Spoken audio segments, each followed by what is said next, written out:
Richard Cole, you were always a rebel, weren't you? As a boy, you were a rebel. Yeah, well... Your father was a chief, wasn't he? Yeah. And your grandfather was a paramount chief. Yeah. What's a paramount chief? A paramount chief is the authority, just like, you say, it's a kind of royal family, what you say, like, you have the king and the queen, or whatever, So you were a privileged child.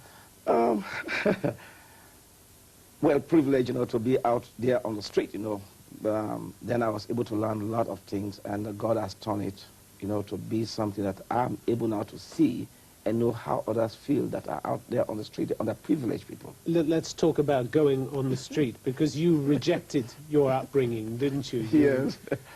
And you went for a life of crime. Yeah. Why? How did you get started in that? I got started with hanging out, with guys, because, the criminals are so much, sometimes, in any society, respected. Especially, we have criminals that the authorities condone. They know that they are living, they are doing evil, they are doing what, but because maybe they pass envelopes under the table. They bribe them. Well, that's why, they bribe and all the rest, and they see they live good, they drive good cars, and you see them, And that's the life you wanted. And they become your star. Yeah, that's the life I wanted.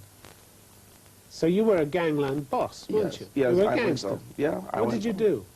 Wow. What sort of things did you do? In my country, there was a time when, that's why what I'm saying about this rebel activity started long ago, because in my country there was a time politically when the politicians wanted election or whatever, they hired certain group of people, and they give us machetes and they give us drugs, and then you go and attack their opponents. And you did that?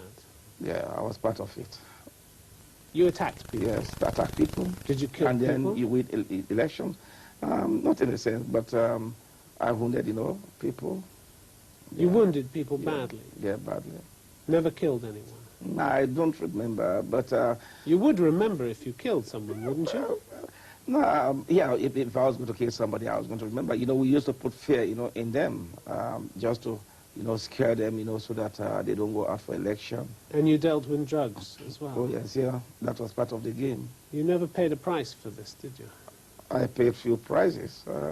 What price? At the beginning, I was sent to the approved school, where presently I have the boys' home. I was sent to the approved school 1 or 2 times, and that did not change me. And that is what I have seen actually these days, that is very difficult for prisons and other things to change a man. You can punish them, but that does not change them. What did change you? What converted you to Christianity? Because here you are now, former gangland boss, beating people up, cutting them with machetes, dealing in drugs, and now you're a Christian pastor. Yeah. What converted you? A lad came up to me, right my face. I was having a Guinness, between my legs, and driving my boss, driving the what we call poda. Driving it, and he came and he sat beside me, and he started telling me about this Jesus Christ. Just an ordinary man? An ordinary, young lad. Talk about this Jesus, how, he died for me, how he can give me peace. And I just wanted to get rid of him. But being a younger guy, I left him, and he went with me. It was with me for over 1 hour, talking about this Jesus. Then I stopped just to get rid of him. I said, what do you want me to do? He said, I want to pray for you. He prayed with me. And that was the first time I went home. For 2 days, I did not come out. I was heavy. It was like a chain on me. And the third day, that was on Sunday, I came. He said, I have not been seeing you driving. Why? I said, I was sick. I was not feeling well. And he opened his Bible. He started talking to me about the love of God, about heaven and hell. And something struck me. Suddenly? Yeah, then I started crying. And then he said, well, there's hope. And then he prayed with me. The next day he invited me to their meeting. And I went there, and that was the beginning.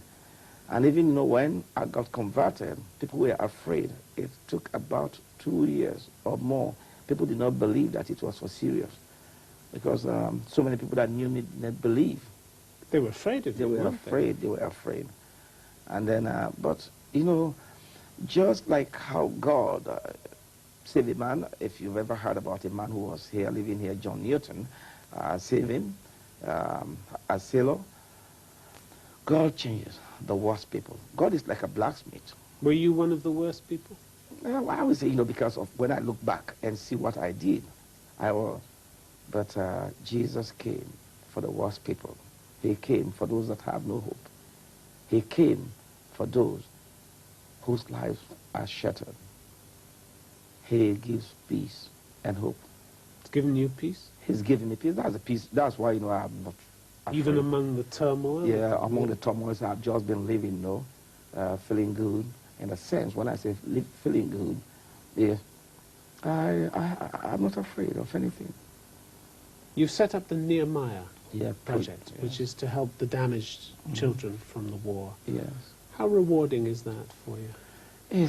It's so, you know, good that there is nothing absolutely that I think I will leave for now than seeing somebody whose life has been shattered, being transformed. I think that is what I want to live for. How do you transform these lives? Because many of these children were soldiers, weren't they? Yes, Child soldiers. Yeah. They get bribed by the rebels to come Yes. back in. How do you treat them? You treat them, there's one thing, it's love. Love is something, it's a powerful weapon. Powerful weapon. And love, with love, the kind of love that Jesus showed me is with patience, mercy, compassion. You don't see the evil side of the person, but you always look for the future, the future for that individual. And that's how we show them love. We take them in our house, and they live with us for days or for weeks before we bring them to the boys' home. And when they get there, sometimes they do a lot of damages in the home and all the rest of it, or sometimes take things around. But we try to play it cool. So you've got hope for the future? Oh, yes, I have. For the children? For the children, I have hope. And that's why we actually not trying to recruit more. Presently, no, I'm not there. My family, we are not there, but those that are there are taking care of them. And even I talked with them this morning, and they're doing well. And the children are saying they miss us. What about the old Richard Cole? The old Richard Cole has been buried. He's been buried. This is a new brand Richard Cole that God has changed. In the early days, you know, I would never sit, you know, even talk about things like this, you know, without punching people or fighting people. But I see now, I see it. Even sometimes when I'm slapped, I laugh about it. And Richard Cole, it's been a pleasure having you on the program. Thank you. Listening to your experiences. Thank you very much indeed. Thank you. Thank you.